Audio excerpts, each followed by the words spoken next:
दोस्तों नमस्कार। कैसे हो आप लोग? अच्छे होंगे, तैयारी कर रहे होंगे। और आज मैं बताऊंगा अपनी इस वीडियो में साइंस से रिलेटेड है। और इसमें है जो टॉपिक का नाम है chemical effect of electric current. Chemical effect of electric current अब जब इस दो टर्म से बना हुआ है, केमिकल कंपाउंड भी होगा और इलेक्ट्रिक करंट भी होगा, उनसे ही कुछ न कुछ प्रभाव होगा, इफेक्ट होगा, उस चीज को स्टडी करेंगे। तो how you define when electric current pass through a chemical compound then the chemical reaction takes place, this is known as chemical effect of electric current।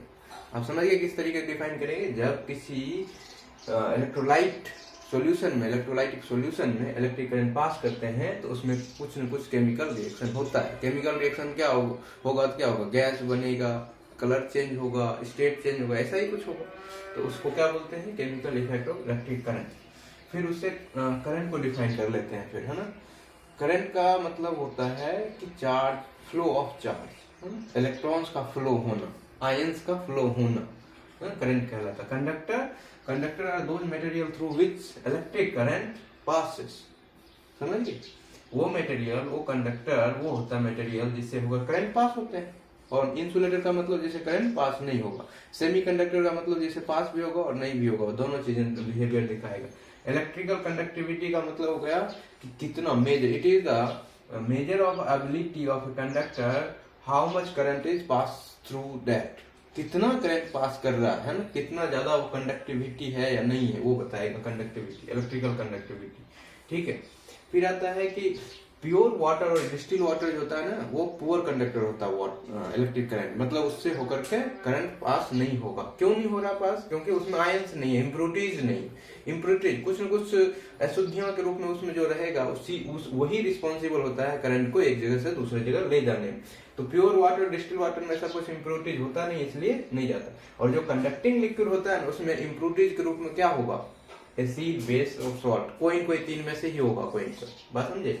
उसके बाद अपन समझते हैं ions. Ions is the atoms और group of atom having charge, positive, either positive और either negative. Ions क्या समझे? Ions are the atoms और group of atom having charge, it can be positive और नेगेटिव। फिर आता है इलेक्ट्रोलाइट्स। इलेक्ट्रोलाइट्स का डेफिनेशन हमने अभी जस्ट बताया था, वही है, a liquid that conduct electricity due to the presence of ion known as electrolyte. यानी उसके अंदर आयंस प्रेजेंट होने के कारण वो इलेक्ट्रिक करंट को एक जगह से दूसरे जगह ले जा रहा है, इसलिए उसको क्या बोलते हैं, इलेक्ट्रोलाइट बोलते हैं, वो सॉल्यूशन, वो लिक्विड। फिर आता है इलेक्ट्रोलाइसिस। क्या होता है इलेक्ट्रोलाइसिस? देखो बहुत इंपॉर्टेंट होता है, बहुत इसका यूज होता है। The process of decomposition of chemical compound in a solution, यानी डीकम्पोजिशन का मतलब टूटना, किसी भी solution. When an electric current passes through it known as electrolysis. यानी जब किसी इलेक्ट्रोलाइट से करंट को पास करते हैं तो वो क्या हो जाता है, डीकम्पोजिशन होना शुरू हो जाता है। इसी प्रोसेस को क्या बोलते हैं, इलेक्ट्रोलाइसिस बोलते हैं। डीकम्पोजिशन का मतलब ब्रेक होना, राइट। उसके बाद आता है यूजेज। क्या होता है इसका, एप्लीकेशन क्या होता है? देखो, रिफाइनिंग, रिफाइन करना है मेटल्स का। Extraction of metals from impure sample. Impure sample से अगर उसको प्योर को निकालना है तो आपको क्या करना पड़ेगा, इलेक्ट्रोलाइसिस करना पड़ेगा। उसी तरीके से कोटिंग करना अगर है तो, है ना, एक मेटल के ऊपर दूसरे मेटल को, है ना, कोट चढ़ाना है, परत चढ़ाना है, तो क्या करेंगे, इलेक्ट्रोलाइसिस ही करेंगे। उसको क्या बोलते हैं, एक टर्म देता है इलेक्ट्रोप्लेटिंग। इलेक्ट्रोप्लेटिंग। अब देखो, इलेक्ट्रोप्लेटिंग के बारे में थोड़ा सा मैं बता दूं। इलेक्ट्रोप्लेटिंग मान लो हमें करना है तो किस तरीके से करेंगे, करंट प्रोवाइड करेंगे, उसको इलेक्ट्रोलाइटिक सॉल्यूशन भी लेंगे। तो क्या करते हैं, देखो, बैटरी से जोड़ेंगे, एक हमने कंटेनर ले लिए, उसमें इलेक्ट्रोड्स डाल दिए, है ना। इलेक्ट्रोड्स क्या होता है, वो रॉड, है ना, जो बैटरी से जुड़ा हुआ रहता है और इंसर्टेड रहता है इलेक्ट्रोलाइटिक सॉल्यूशन और करंट को कंडक्ट करा देता है। तो ये क्या बन जाता है, बैटरी रहेगा, है ना, और पॉजिटिव चार्ज जो यहाँ से जुड़ा रहता है उसको क्या बोलते हैं, एनोड बोलते हैं। निगेटिव पोल से जो जुड़ा रहता है पोल, उसको कैथोड रॉड बोलते हैं। और ये पूरा जब करंट फ्लो होना शुरू हो जाता है तो एक बैटरी हो जाता है, जिसको क्या बोलते हैं, इलेक्ट्रोलाइटिक सेल्स। इलेक्ट्रोलाइटिक सेल बोलते हैं, याद रखिएगा। और जैसे मान लो आपको एनोड और कैथोड किसको कहाँ पे जोड़ना है, मान लो कि आपको, जैसे मान लो ये घड़ी, इस पे भी इलेक्ट्रोप्लेटिंग किया हुआ है ना, तो इस पे अगर इलेक्ट्रोप्लेटिंग करेंगे तो इसको कहाँ पहले जोड़ेंगे, कैथोड पे, निगेटिव पे जोड़ेंगे।